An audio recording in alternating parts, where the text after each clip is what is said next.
Dialog kembali kami lanjutkan. Pak Firman, ini kan kemudian belum ada partai yang kemudian memang pasti mengkonfirmasi akan masuk dalam koalisi yang digadang-gadang oleh Amin Rais ini. Tapi jika kita melihat dinamika politik yang sedemikian tinggi, apakah kemudian mungkin partai-partai Islam ataupun partai-partai berbasis masa Islam ini disatukan dalam sebuah koalisi yang mungkin dinamakan oleh Amin Rais Indonesia Raya seperti itu? Ya, kalau kemungkinan jelas tetap ada ya. Namun perlu diingat bahwa ide ini kan muncul secara dadakan setelah melihat bahwa ternyata memang Partai Islam punya suara yang cukup signifikan, sehingga bisa menjadi sebuah kekuatan alternatif bagi yang lain. Namun sebagaimana sesuatu yang dadakan, tentu saja perlu sebuah persiapan lebih cepat lagi. Nah, hari-hari ke depan ini adalah hari-hari persiapan. Kalau memang ini serius untuk dilanjutkan, untuk memantapkan sampai sejauh mana komitmen partai-partai itu untuk memang akan bergerak bersama-sama, tanpa sebuah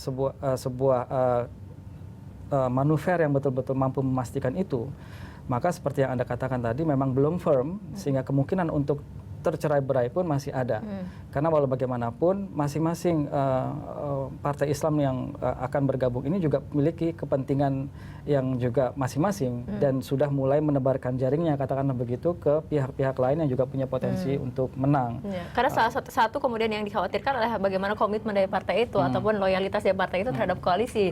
Jika kemudian memang misalnya ada tawaran untuk salah satu tokoh dari partai menjadi cawapres, misalnya dari partai-partai besar seperti itu, Pak Firman. Ya, memang pada hari-hari ke depan inilah adalah hari-hari menentukan untuk memperkuat loyalitas itu, dan bisa jadi menguat atau juga bisa jadi mencair gitu ya. Bisa jadi kendur seperti itu ya. Bisa jadi kendur. Ya, Pak Firman tadi katakan memang suara Partai Islam sebetulnya jika memang disatukan perolehan suaranya memang besar. Tapi kan kita ketahui bagaimana sulitnya mempersatukan partai-partai Islam ini, terutama ketika tidak ada tokoh kemudian yang bisa dijadikan figur utama dari partai-partai tersebut. Iya, memang bukan tidak pernah ada ya Partai Islam Bersatu di masa awal reformasi itu bisa bersatu dengan baik. Dan saya kira memang pada saat ini tidak ada Gus Dur itu kelemahannya. Tapi waktu itu pun sebetulnya Gus Dur itu cenderung untuk berada di barisan kalangan nasionalis. Dengan kata lain, pada masa itu pun sebetulnya tanpa figur yang betul-betul menjadi tokoh pemersatu pun Partai Islam ini bersatu gitu ya. Nah, dalam konteks itu ya memang sekali lagi kalau dibicara kemungkinan, tetap ada kemungkinan lah untuk bersatu, apalagi kalau kemudian hal itu diwarnai oleh bumbu-bumbu ideologis yang mungkin saja masih berefek di situ. Nah, cuman sekali lagi situasi juga sudah berubah karena pragmatisme dalam berpolitik juga semakin tinggi.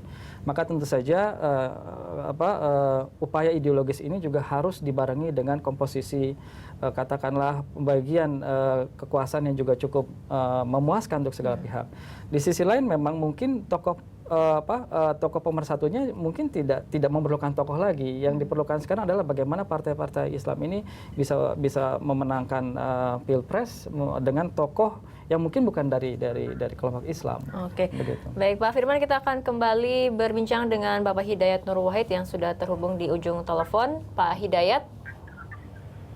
Iya, Pak Hidayat, sejauh ini ya, bagaimana kemudian komunikasi intensif yang telah dilakukan misalnya dengan PAN ataupun dengan Amin Rais untuk kemudian membahas mengenai kemungkinan peluang dari adanya koalisi ini? Jadi sekali lagi bagi kami itu nomor 2 ya. Nomor 1 sekarang adalah betul-betul memperhatikan suara rakyat. Jadi jangan hanya kita bicara dengan elit saja sekarang ini. Suara rakyat ini sekarang masih banyak terancam loh. Banyak yang kurang bisa hilang, banyak yang itu harus diselamatkan.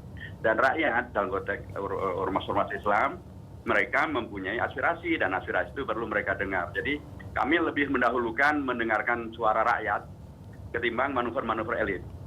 Sekalipun bukan berarti kami kemudian menutup diri, komunikasi itu tentu saja ada, mereka datang ke kita atau mereka menelpon, dan komunikasi-komunikasi itu tentu ada. Tapi jelas sekali sikap kami sangat jelas, kami menginginkan agar kita selamatkan dulu suara rakyat ini. Nomor 2, kita juga sudah mewacanakan bahwa penting sekali dalam koalisi itu, selain mendengarkan suara dari rakyat yang memilih kita, aspirasi dari konstituen yang memilih kita, penting juga untuk tidak mengulangi beragam perkoalisian yang kemarin sudah terjadi yang menghadirkan kekecewaan dan atau ketidakberhasilan seperti yang diharapkan.